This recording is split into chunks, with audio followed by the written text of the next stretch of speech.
لسردم ریبازا مام جلال دور آمیدی بشکا گرنگ بو جوی ریبازا پیروز.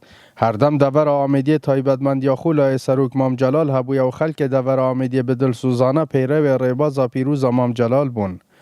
لورا هر سال سالیاد دا مزراندن و حزب شهیدان خلک اوه دوره اوه یاده به پیروزی و ساخت کن. ویویا خلک دور آمیدی اوه کو سرکرداتی گنجای آیکتین اجتماعی کردستان بردامی بدن پیرو مام جلال و گرینگی بدن آمیدی نخاسمه تخا گنجان.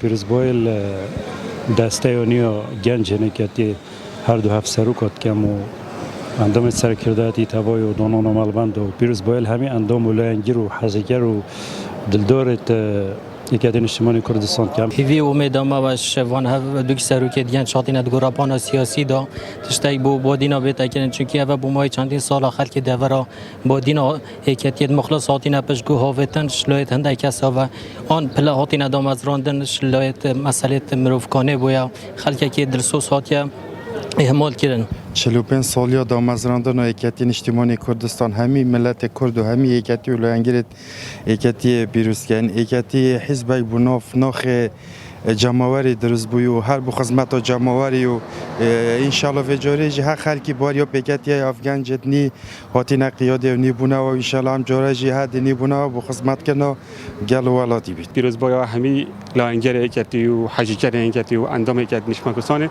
پیروز کن.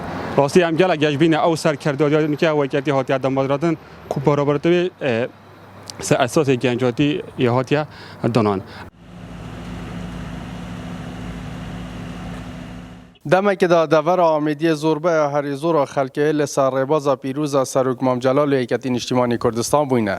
جبروی که جنها دا خلک دور آمیدی بگشتی دا خازا سرکرداتی نیا گنج یکیتین اجتماعی کردستان کن همان گرینگی یا سروک مام جلال دور بدنداک و آزادی و جیان لدور آمیدی برقرار و برفرهته لبید.